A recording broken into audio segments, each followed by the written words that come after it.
Hello दोस्तों, welcome to my YouTube channel. आज मैं आपको पढ़ाऊंगा आईटीआई और CTI related most important question. ये क्वेश्चन जो हमारे कंपटीशन एग्जाम के लिए भी इंपॉर्टेंट है, ठीक है। जो आईटीआई रिलेटेड गवर्नमेंट एग्जाम होते हैं, ठीक है, तो उसमें भी ये क्वेश्चन पूछे जा चुके हैं, ठीक है। और ये क्वेश्चन जो हमारे इलेक्ट्रीशियन फील्ड से रिलेटेड है, ठीक है। इससे पहले जो मैं कुछ क्वेश्चन करा चुका हूँ, ठीक है, ये अगला पार्ट है उसका, ठीक है। तो आज का हमारा पहला क्वेश्चन है, जब बैटरी चार्ज की जा रही हो तो टर्मिनल वोल्टेज डैश के साथ घट घट जाती है, ठीक है। ये बोल रहा है कि जब हमारी बैटरी चार्ज की जा रही हो, ठीक है, तो उसकी टर्मिनल वोल्टेज किसके साथ, मतलब किसके साथ जो घट जाएगी, ठीक है, इन ऑप्शन में से, ठीक है। तो सबसे पहला ऑप्शन है हमारा चार्जिंग दर में कमी, सॉरी चार्जिंग दर में वृद्धि। ऑप्शन बी बोल रहा है हमारे पास चार्ज बढ़ने की अवस्था। ऑप्शन सी बोल रहा है हमारा बढ़ते तापमान। और ऑप्शन डी बोल रहा है हमारे पास चार्जिंग दर में कमी। चार्जिंग दर में कमी, ठीक है। तो सबसे पहले हमें पता होना चाहिए बैटरी, ठीक है। इसमें बैटरी पूछा जा रहा है, ठीक है। सबसे पहले बैटरी क्या होती है, ठीक है, हमें पता होना चाहिए बैटरी क्या होती है, ठीक है। बैटरी होती है हमारी, मतलब जैसे एक सेल होता है ना, ठीक है, तो एक सेल है, ठीक है, जब एक से अधिक सेलों को जोड़ेंगे, ठीक है, जैसे मान लो हमारा एक सेल है, ठीक है, ये होता है हमारा सेल का सिंबल, ठीक है, ये सेल का सिंबल है, ठीक है। तो बैटरी कब बनती है, ठीक है, ये बैटरी का नेगेटिव टर्मिनल है और ये हमारा पॉजिटिव टर्मिनल, ठीक है। पॉजिटिव हम प्लस से नोट करते हैं, ठीक है, ठीक है। ये होता है हमारा एक सेल, ठीक है। जब एक से अधिक सेल को, ठीक है, एक ये पॉजिटिव आ गया, ये सॉरी ये नेगेटिव आ गया, ये नेगेटिव आ गया और ये फिर पॉजिटिव आ गया, ये नेगेटिव आ गया, फिर पॉजिटिव आ गया, ठीक है, ठीक है। तो बैटरी होती है हमारी, ठीक है, सेल जो होता है हमारा एक सेल होता है, ठीक है, सेल ओनली एक सेल होता है, ठीक है। जब एक से अधिक सेलों को जोड़ा जाता है तो उसे हम बैटरी बोलते हैं, ठीक है। ये क्या हो जाएगी, हमारी बैटरी हो जाएगी, ठीक है, ठीक है, ठीक है। सेलों की, ठीक है, सेलों के समूह को हम क्या बोलते हैं, बैटरी, ठीक है, सीधा बोल सकते हैं, ठीक है। सेलों के समूह को बैटरी बोला जाता है, ठीक है। या फिर एक से अधिक सेल, जब एक से अधिक सेलों को जोड़ा जाता है, ठीक है, तो उसे हम बैटरी बोलते हैं, ठीक है। तो एक सेल जो ऐसे ही, ठीक है, एक सेल ये होता है एक सेल, ठीक है। जब एक से अधिक सेलों को जोड़ेंगे, ठीक है, ठीक है, तो ये क्या बन जाएगी, ये बैटरी बन जाएगी। ये हमारा सेल है, ठीक है, ये हमारा एक सेल है, ठीक है, और ये बन जाएगी हमारी बैटरी, ठीक है, ठीक है, ठीक है। ये होगी हमारी बैटरी, ठीक है। और बैटरी जो होती है हमारी, ये हमेशा आउटपुट जो होगी हमें डीसी आउटपुट देगी, ठीक है, डीसी सप्लाई के ऊपर काम करेगी। बैटरी हमेशा हमारी डीसी सप्लाई के ऊपर काम करती है, ठीक है। और अगर मान लो आपसे पूछा जाता है कि मतलब बैटरी कैसे काम करती है, ठीक है, बैटरी जो होती है हमारी, ये जो होती है हमारी सेल जो होता है, ठीक है, सबसे पहले सेल, ठीक है, सेल, ठीक है, सेल जो होता है हमारा, ये होता है हमारा, ये जो होता है हमारा केमिकल एनर्जी को इलेक्ट्रिकल एनर्जी में कन्वर्ट करता है, ठीक है, ठीक है। ये केमिकल एनर्जी को इलेक्ट्रिकल एनर्जी में कन्वर्ट करेगा, ठीक है। तो बैटरी भी उसी प्रकार बनी है, ठीक है। तो बैटरी भी उसी प्रकार काम करती है, ठीक है। ये जो होती है हमारी, ये मतलब केमिकल एनर्जी को इलेक्ट्रिकल एनर्जी में कन्वर्ट करती है, ठीक है। केमिकल डाला जाता है इसमें, ठीक है, तो ये केमिकल एनर्जी को इलेक्ट्रिकल एनर्जी में कन्वर्ट करेगी, ठीक है। तो सीधे सीधे बोल सकते हो, ठीक है, बैटरी जो होती है हमारी डीसी सप्लाई के ऊपर काम करती है, ठीक है। आउटपुट हमें ये डीसी देगी, ठीक है। और सेलों के समूह को हम बैटरी बोलते हैं, ठीक है। जब एक से अधिक सेल जोड़े जाएंगे तो उसे हम बैटरी बोलेंगे, ठीक है। और सेल जो होता है हमारा, ये जो होता है हमारा केमिकल एनर्जी को इलेक्ट्रिकल एनर्जी में कन्वर्ट करता है, ठीक है। बैटरी भी हमारी केमिकल एनर्जी को इलेक्ट्रिकल एनर्जी में कन्वर्ट करती है, ठीक है। तो इसका ऑप्शन हो जाएगा ऑप्शन ए से ही हो जाएगा, ठीक है, ठीक है। जब बैटरी चार्ज की जा रही हो तो टर्मिनल वोल्टेज डैश के साथ घट जाती है, ठीक है। चार्जिंग दर में वृद्धि के साथ ये घट जाएगी, ठीक है। ऑप्शन ए से ही हो जाएगा, ठीक है। जब बैटरी चार्ज की जा रही हो तो टर्मिनल वोल्टेज डैश के साथ घट जाती है, ठीक है। चार्जिंग दर में वृद्धि के साथ इसकी वोल्टेज घट जाती है, ठीक है। क्वेश्चन नंबर नेक्स्ट क्वेश्चन है हमारा, आईएसओ ग्राफिकल प्रतीक का क्या अर्थ है, ठीक है। ये बोल रहा है आईएसओ, आईएसओ का पूरा नाम भी पूछ सकते हैं। आईएसओ का पूरा नाम होता है हमारा, आईएसओ का पूरा नाम होता है हमारा इंटरनेशनल ऑर्गेनाइजेशन ऑफ स्टैंडर्डाइजेशन, ठीक है। कहीं पर नोट कर लो, इंटरनेशनल ऑर्गेनाइजेशन ऑफ स्टैंडर्डाइजेशन, इसका पूरा नाम होता है हमारा इंटरनेशनल ऑर्गेनाइजेशन ऑफ स्टैंडर्डाइजेशन, ठीक है। इसका पूरा नाम आपने कहीं नोट कर लेना है, ठीक है। और क्या बोल रहा है हमारा, आईएसओ ग्राफिक का प्रतीक है, ठीक है। इसमें से ये बता रहा है कि हमारा ये सिंबल किस चीज़ का है, ठीक है, इस सिंबल के बारे में पूछ रहा है, ठीक है। ऑप्शन ए दिया हमारे पास एनालॉग सर्किट, ऑप्शन बी दिया हमारे पास इलेक्ट्रिसिटी वार्निंग, ऑप्शन सी दिया हमारे पास अर्थ टर्मिनल को जमीन से कनेक्ट करें, और ऑप्शन डी दिया हमारे पास विस्फोट का खतरा, ठीक है। ये हो जाएगा सी, अर्थ अर्थ टर्मिनल को विस्फोट, अर्थ टर्मिनल को जमीन से कनेक्ट करें, ठीक है। ये होता है हमारा उसका सिंबल होता है, ठीक है, अर्थ का, ठीक है, इस प्रकार होता है अर्थ का सिंबल, ठीक है, ये नोट कर लेना, ठीक है, इसका पता होना चाहिए आपको, ठीक है। और बाकी सिंबल जो है मेन, ठीक है, बाकी सिंबलों का पता होना चाहिए, ठीक है। अर्थ का सिंबल हो गया जैसे क्रॉस वायर हो गया, ठीक है, क्रॉस वायर का सिंबल ऐसे होता है, ठीक है। जैसे मान लो ये हमारा लैंप का सिंबल होता है, ठीक है, ये भी नोट पता होना चाहिए, ठीक है, ये लैंप का सिंबल है हमारा। और क्रॉस वायर, ठीक है, ये क्रॉस वायर, ठीक है, जैसे ये क्रॉस वायर जाती है, ठीक है, तो क्रॉस वायर जो होती है हमारी इस प्रकार जाएगी, ठीक है। क्रॉस वायर हमेशा ऐसे जाती है, ठीक है, जैसे मान लो यहाँ से हम तार लेके जा रहे हैं, ठीक है, तो क्रॉस वायर हमारी, ठीक है, ये तार जा रही, ठीक है, यहाँ से तार जा रही, ठीक है, तो ये क्वेश्चन अभी पूछा गया था, ठीक है, तो ऐसे तार जाएगी हमारी, इसे बोलते हैं हम क्रॉस वायर, ठीक है, सीधे नहीं ले जा सकते, ठीक है, तो उसको हमेशा ऐसे लेके जाया जाता है, ठीक है, तो ये होती है हमारी क्रॉस वायर, ठीक है। और भी कुछ चीज़ें, ठीक है, जिनके सिंबल आपको पता होने चाहिए, ठीक है, बाकी ये नॉर्मल एग्जाम्पल दे रहा हूँ, ठीक है, मैं आपको।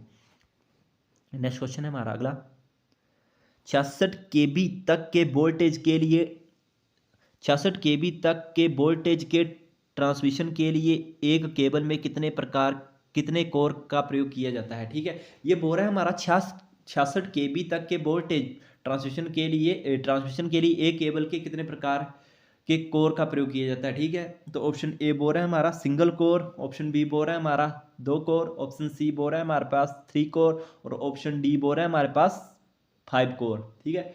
तो इसका जो हमारा ऑप्शन सी से ही हो जाएगा, ठीक है, ऑप्शन सी से ही हो जाएगा, ठीक है। 3 कोर केबल का प्रयोग किया जाता है 66 kb तक की वोल्टेज के लिए, जो हम ट्रांसमिशन वोल्टेज के लिए 3 कोर केबल का प्रयोग करते हैं, ठीक है, इसके लिए हम 3 कोर केबल का प्रयोग करेंगे, ठीक है।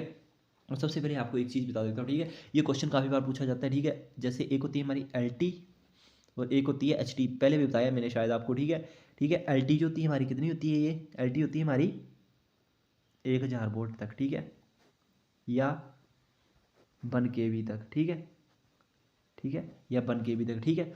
और HT जो होती है हमारी 1 kV से ज़्यादा, ठीक है, कहीं पर नोट करें। LT जो होती है हमारी, LT का मतलब लो टेंशन, HT का मतलब हाई टेंशन। LT होती है हमारी 1 kV या 1000 वोल्ट तक, ठीक है, और HT होती है हमारी 1 kV से ज़्यादा, 1 kV से ज़्यादा, ठीक है। और उसके बाद होती है हमारी सुपर टेंशन, ठीक है, ये कहीं पर नोट कर लेना, ठीक है, आपने ये क्वेश्चन कई बार पूछा जाता है, ठीक है, मोस्ट इंपॉर्टेंट क्वेश्चन, ठीक है। 1 सुपर टेंशन जो होती है हमारी, ये होती है हमारी 11 kV से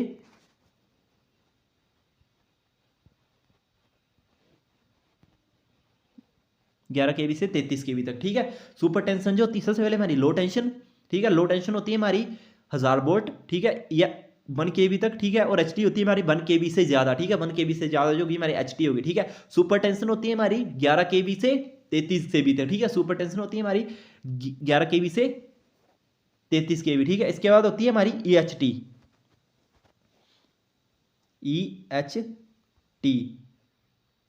ये होती है हमारी extra high tension, extra high tension, इसको बोलते हैं हम एक्स्ट्रा हाई टेंशन, EHT।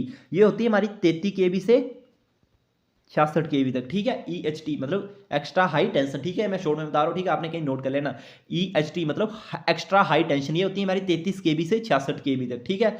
और एक होती है हमारी extra super tension, extra super tension, extra super tension, ये होती है हमारी 66 kV से 132 kV तक, ठीक है। ये होती है हमारी एक्स्ट्रा सुपर टेंशन, ये होती है हमारी 66 kV से 132 kV तक। सबसे पहले लो टेंशन होती है हमारी, लो टेंशन होती है हमारी 1 kV तक, ठीक है। उसके बाद होती है हमारी हाई टेंशन, हाई टेंशन होती है 1 kV से ऊपर, 1 kV से अबव जो होगी, 1 kV से ज़्यादा होगी, ठीक है। उसके बाद होती है हमारी सुपर टेंशन, सुपर टेंशन होती है हमारी 11 kV से 33 kV तक, ठीक है। उसके बाद चलती है हमारी एक्स्ट्रा हाई टेंशन, ये होती है हमारी 33 kV से 66 kV तक। और उसके बाद लास्ट होती है हमारी एक्स्ट्रा सुपर टेंशन, ये होती है हमारी 66 kV से 132 kV तक, ठीक है। ये थे, ये कहीं पर नोट कर लेना, ठीक है, ये मोस्ट इंपॉर्टेंट है, ठीक है। नेक्स्ट क्वेश्चन है, इस फिलहाल इस क्वेश्चन का आंसर जो है ऑप्शन ए से ही हो जाएगा, ठीक है, इसका बताया मैंने आपको, ऑप्शन ए से ही हो। 66 kV के लिए हम थ्री कोर की ट्रांसमिशन केबल का प्रयोग करते हैं, ठीक है। नेक्स्ट क्वेश्चन है हमारा, जब इलेक्ट्रोमैग्नेटिक फील्ड से इलेक्ट्रॉन गुजरते हैं तो इलेक्ट्रॉन दूर हटते हैं, ठीक है। ये बोल रहा है जब इलेक्ट्रोमैग्नेटिक फील्ड से इलेक्ट्रॉन गुजरते हैं तो इलेक्ट्रॉन डैश से दूर हटते हैं, ठीक है। पहले बोल रहा है नेगेटिव प्लेट, ऑप्शन बी बोल रहा है हमारा पॉजिटिव प्लेट, ऑप्शन सी बोल रहा है हमारे पास न्यूट्रल प्लेट, और ऑप्शन डी बोल रहा है हमारे पास ऑक्सीडेशन प्लेट, ठीक है। तो इसका ऑप्शन ए सही हो जाएगा, ठीक है। जब इलेक्ट्रोमैग्नेटिक फील्ड से इलेक्ट्रॉन जो गुजरेंगे तो वो हमेशा नेगेटिव प्लेट से दूर हटते हैं, ठीक है। नेगेटिव प्लेट से हमारे इलेक्ट्रॉन जो है दूर हटेंगे, ठीक है, क्योंकि इलेक्ट्रॉन पर कौन सा चार्ज होता है, इलेक्ट्रॉन पर नेगेटिव चार्ज होता है, ठीक है। इलेक्ट्रॉन पर हमारा कौन सा चार्ज होता है, नेगेटिव चार्ज, ठीक है। नेगेटिव नेगेटिव चार्ज आपस में एक दूसरे को रिपल करेंगे, ठीक है। तो इलेक्ट्रॉन में हमारा नेगेटिव चार्ज होता है, ठीक है, और इलेक्ट्रॉन जो है हमारा इसी के कारण जो हमारा करंट फ्लो होता है, ठीक है। करंट फ्लो जो हमारा इलेक्ट्रॉन के कारण ही होता है, ठीक है। करंट का फ्लो जो हमारा करंट का फ्लो इलेक्ट्रॉन के कारण ही होता है, ठीक है। इलेक्ट्रॉन पर हमारा नेगेटिव चार्ज होता है, ठीक है, इसलिए जो हमारे इलेक्ट्रॉन नेगेटिव प्लेट से दूर भागेंगे, ठीक है, इसको रिपल करेंगे, ठीक है। और जो हमारा करंट जो होता है, हमारा करंट का फ्लो जो हमारा हमेशा इलेक्ट्रॉन के कारण होता है, ठीक है। तो इसका ऑप्शन ए सही हो जाएगा, ठीक है। नेक्स्ट क्वेश्चन है हमारा, स्लिप रिंग को सामान्यतः डैश से बनाया जाता है, ठीक है। ये बोल रहा है हमारा कि स्लिप रिंग किस धातु से बनी होती है। ऑप्शन ए बोल रहा है हमारे पास कार्बन, ऑप्शन बी बोल रहा है हमारे पास स्टील, ऑप्शन सी बोल रहा है हमारे पास कॉपर अलॉय, और ऑप्शन डी बोल रहा है हमारा एल्यूमिनियम, ठीक है। स्लिप रिंग जो होती है हमारी, स्लिप रिंग जो होती है हमारी, ये बनी होती है हमारी कॉपर अलॉय, ठीक है, कॉपर अलॉय, ठीक है, कॉपर अलॉय की बनी थी स्लिप रिंग हमारी, कॉपर अलॉय की बनी थी, ठीक है। अगर मान लो ये कॉपर अलॉय नहीं दिया होता, ठीक है, कॉपर अलॉय नहीं दिया होता तो यहाँ पर होना था फास्फर ब्रोंज, ठीक है, फास्फर ब्रोंज, ये भी नोट कर लेना, ठीक है। स्लिप रिंग जो हमारी मैक्सिमम जो हमारा यही देखने को मिलेगा आपको ऑप्शन, ठीक है, मैक्सिमम ऑप्शन आपको यही देखने को मिलेगा, ठीक है। कई जगह पर होता है कॉपर अलॉय, पर मैक्सिमम जो हमारा स्लिप रिंग जो हमारी फास्फर ब्रोंज की बनी होती है, ठीक है। ये आपने दिमाग में याद रखना, ठीक है, आपको सिंपल पता होना चाहिए, ठीक है। स्लिप रिंग किस धातु की बनी होती है, स्लिप रिंग हमारी हमेशा फास्फर ब्रोंज की बनी होती है, ठीक है। अगर ऑप्शन दिया होगा तो कॉपर अलॉय भी हो सकता है, ठीक है, लेकिन जो स्लिप रिंग जो मैक्सिमम हमारी फास्फर ब्रोंज की बनी होती है, ठीक है, क्योंकि मैक्सिमम ये क्वेश्चन पूछा जाता है तो वहां पर फास्फर ब्रोंज ही देखने को मिला है, ठीक है। नेक्स्ट क्वेश्चन है हमारा आज का लास्ट क्वेश्चन हमारा, आर्क वेल्डिंग प्रयोजनाओं के लिए प्रयोग किए जाने वाले डीसी जनरेटर का प्रकार है, ठीक है। ये बोल रहा है कि हमारा आर्क वेल्डिंग के लिए हमारा कौन सा डीसी जनरेटर प्रयोग किया जाता है, ठीक है। ऑप्शन ए दिया हमारे पास सीरीज जनरेटर, ऑप्शन बी दिया हमारे पास शंट जनरेटर, ऑप्शन सी दिया हमारे पास डिफरेंशियल कंपाउंड जनरेटर, और ऑप्शन डी दिया हमारे पास कॉमुलेटिव कंपाउंड जनरेटर, ठीक है। तो आर्क वेल्डिंग के लिए हमारा जो हमेशा डिफरेंशियल कंपाउंड जनरेटर प्रयोग किया जाता है, ठीक है। आर्क वेल्डिंग के लिए हमारा हमेशा डिफरेंशियल कंपाउंड जनरेटर प्रयोग किया जाता है, ऑप्शन सी सही हो जाएगा, ठीक है। आर्क वेल्डिंग के लिए हमेशा हम डिफरेंशियल कंपाउंड जनरेटर का प्रयोग करते हैं, ठीक है, ऑप्शन इसका सी सही हो जाएगा, ठीक है। बाकी जैसे मान लो यहाँ पर सीरीज जनरेटर दिया है, ठीक है, ये पूछ सकते हैं जैसे आप अभी इन्होंने पूछा जैसे डिफरेंशियल कंपाउंड जनरेटर के बारे में, ये पूछ सकते हैं जैसे सीरीज जनरेटर के बारे में पूछ सकते हैं, ठीक है। सीरीज जनरेटर जैसे मान लो पूछ रही सीरीज जनरेटर का प्रयोग क्या होता है, तो सीरीज जनरेटर का कहीं पर नोट कर लो, ठीक है। सीरीज जनरेटर का प्रयोग डीसी ट्रांसमिशन लाइन में वोल्टेज ड्रॉप को पूरा करने के लिए बूस्टर जनरेटर या स्टेप अप जनरेटर के रूप में प्रयोग करते हैं, ठीक है। सीरीज जनरेटर का प्रयोग हम डीसी ट्रांसमिशन लाइन में वोल्टेज ड्रॉप को पूरा करने के लिए स्टेप अप या बूस्टर जनरेटर के रूप में प्रयोग करते हैं, ठीक है। ये होता है हमारा सीरीज जनरेटर का प्रयोग, ठीक है। और दूसरा हमारा शंट जनरेटर, ठीक है। शंट जनरेटर का प्रयोग हम कहाँ करते हैं, शंट जनरेटर का प्रयोग करते हैं हम, ये मोस्ट इंपॉर्टेंट है, ठीक है। शंट जनरेटर का लिख लो, ठीक है। शंट जनरेटर का प्रयोग करते हैं हम इलेक्ट्रोप्लेटिंग, दूसरा बैटरी चार्जिंग, ठीक है, इलेक्ट्रोप्लेटिंग, बैटरी चार्जिंग और डिस्ट्रीब्यूशन सिस्टम में लाइटिंग लोड के लिए, ठीक है, ठीक है। बैटरी चार्जिंग, इलेक्ट्रोप्लेटिंग और डिस्ट्रीब्यूशन सिस्टम में लाइटिंग लोड के लिए हम शंट जनरेटर का प्रयोग करते हैं, ठीक है। और लास्ट है हमारा कॉमुलेटिव कंपाउंड जनरेटर, ठीक है, ये भी पूछा जा सकता है, ठीक है, सभी का पता होना चाहिए, ठीक है। कॉमुलेटिव कंपाउंड जनरेटर का प्रयोग करते हैं हम distribution, factory, railway station, isolated point, ठीक है। कॉमुलेटिव कंपाउंड जनरेटर का प्रयोग करते हैं हम डिस्ट्रीब्यूशन, फैक्ट्री, रेलवे स्टेशन और लास्ट आइसोलेटेड पॉइंट, ठीक है। इन 4 जगहों में कॉमुलेटिव कंपाउंड जनरेटर का प्रयोग किया था, ठीक है। इससे जो हमारे आपके 4 क्वेश्चन क्लियर हो जाते हैं, ठीक है। इसको आपने कहीं पर नोट कर लेना, ठीक है, क्योंकि ये मोस्ट इंपॉर्टेंट है, ठीक है, क्योंकि मोटर जो मैक्सिमम इन्हीं से क्वेश्चन आते हैं, ठीक है। मोटर जनरेटर हो गया, ठीक है, तो ये आपने कहीं पर नोट कर लेना है, ठीक है। तो ये थे हमारे आज के क्वेश्चन, ठीक है। आई होप वीडियो आपको अच्छी लगी होगी, ठीक है। लाइक करना है, शेयर करना है और सब्सक्राइब करना है। Okay, thank you.